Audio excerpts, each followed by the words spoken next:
is a Monday morning, and we are amped up for the week ahead of us. Boy, is it going to be a party around the Valley of the Sun. Hopefully the sun's going to be shining all week. You're listening to Pitbull. He's going to be in concert downtown this weekend. There is so much going on. I am at Fan Fest Scottsdale on the north side of Scottsdale Fashion Square, and behind us all morning, we've been watching Mike and Mike on ESPN Radio and on ESPN2, and both Mikes are joining me this morning. Good morning, guys. Good morning. It's great to be here. I just found out you're the first one telling me Pitbull is going to be here this week, and I'm a huge fan. You know, Pitt and I have a close relationship. Yeah. He took a picture with him, so he thinks they're best friends. Yeah, well, I can see the two look like they have a lot in common. Oh, yeah. The dude is yoked. His arms are thicker than my legs, but outside of that, we're almost mirror images. He gets, too. Well, no, that we do have in common. That's what I thought. Greenies were normally imaginary when he was growing up. You have a house here. I do. I have a place here. I love getting out here as much. I used to live here back before we started doing the show together when I was just being an analyst for games.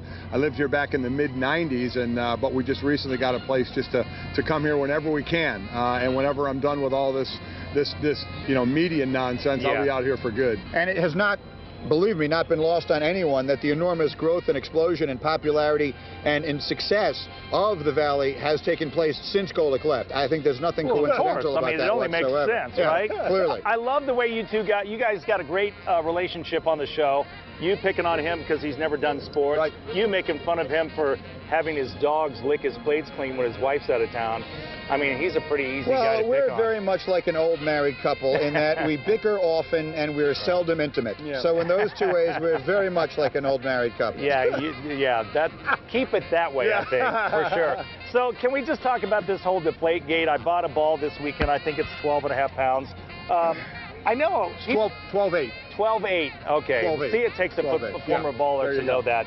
I said, well, I'm kind of sick of it. I think most people are, but you said it's not going to go away. Well, it's certainly not going to go away. Media Day is tomorrow, so you have literally thousands of reporters, both legitimate and otherwise, who are going to be there asking these questions for the first time, and you know. I mean, there always are people there doing sort of shtick and spoofs. Yes. Can you even begin to fathom what's going to take place at the Patriots Media Day tomorrow? Right. So this thing is unquestionably not going away so soon. Don't you think somebody's lying somewhere? Well, someone ultimately has to be lying somewhere. I don't know who. I find myself actually believing Bill Belichick. I believed him Thursday. I believed him Saturday. I don't necessarily mean I agree with the science. I don't know anything about it.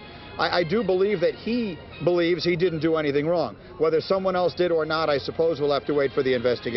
He certainly seemed believable. The Bill Nye science expedition that he put on was incredible. I thought so too. I'm a Bill Nye guy, so I absolutely loved it. And I don't know about all of it because it seems the atmospheric pressure affected the Patriots footballs more than the Indianapolis Colts footballs. I didn't know the 53 yards of the sidelines separating could have such an effect. But I guess we'll find out. But as a former player, I want to move on to the game, but knowing I'm in the media, I know this is still obviously going to be covered. And the game itself, I think these two match up. It's going to be really fun to watch, I think. Well, I mean, Greeny has said it, and he's right. It could be historic on both sides. If the Seattle defense shuts down Tom Brady, one of the greatest of all time, they'll have shut down Peyton Manning and Tom Brady in 2 successive Super Bowls, putting them right up there with some of the great defenses. And if Tom Brady wins this game, I mean, what a feather in his cap to beat this defense and win his 4th Super Bowl to tie, Terry Bradshaw and Joe Montana. I'm a defensive guy, so early on, I'm leaning toward the defense of Seattle to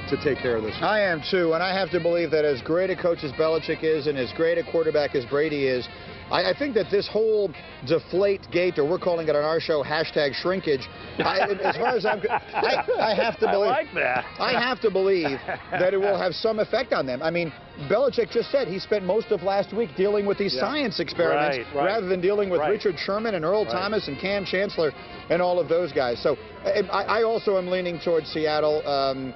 And as the week goes on, we'll see if we get a different vibe. Right now, I think I'm leaning towards the Seahawks. One more question. Is he bothered to give you a key to his house here?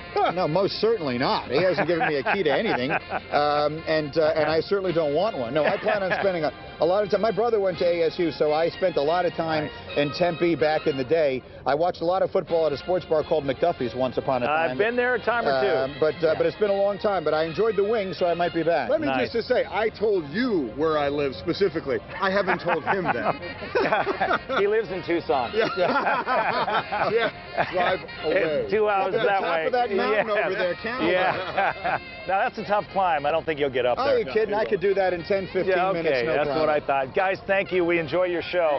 Have a fun week here. Can I have my ball back? Right. I was so worried I was going to drop this on the rock.